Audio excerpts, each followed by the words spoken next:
Bienvenue sur notre chaîne 3D 7 Info. Aujourd'hui, voyons comment réparer le haut-parleur défectueux de votre Poco F8 Ultra.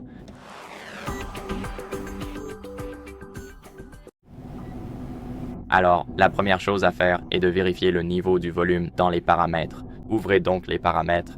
Maintenant, vous devez faire défiler un peu vers le bas jusqu'à ce que vous voyez son et vibration. Ensuite, allez dans la section Régler le volume.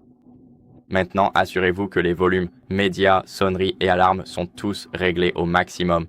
Ici, on s'intéresse surtout au volume média, mais si vous voulez vraiment vérifier si votre haut-parleur fonctionne, je vous recommande de mettre ces trois réglages au maximum. Ensuite, ce que vous pouvez faire, c'est nettoyer les grilles du haut-parleur. Il y en a une en haut, une en bas, et vous pouvez aussi essayer de nettoyer celle-ci ici.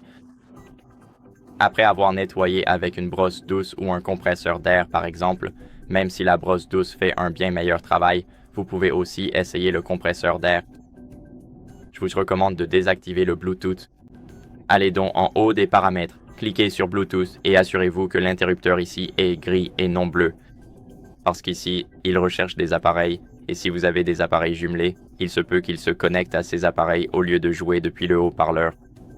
Désactivez donc le Bluetooth et maintenant, ce que vous pouvez faire, c'est redémarrer votre téléphone pour rafraîchir tout le système. Maintenez donc enfoncé le bouton d'alimentation et le bouton de volume haut en même temps. Maintenant, faites glisser vers le bas pour redémarrer et relâchez votre doigt. Le téléphone est en train de redémarrer, donc je vous retrouve dans un instant une fois que ce sera terminé. Après le redémarrage, ce que vous pouvez faire, c'est vérifier les mises à jour logicielles pour rester à jour avec la dernière version.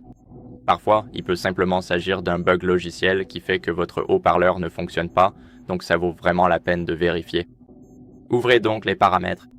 Allez maintenant dans « À propos du téléphone » et cliquez sur HyperOS juste ici. Il vérifiera automatiquement les mises à jour. Je n'ai aucune mise à jour disponible, ce qui signifie que j'utilise la dernière version.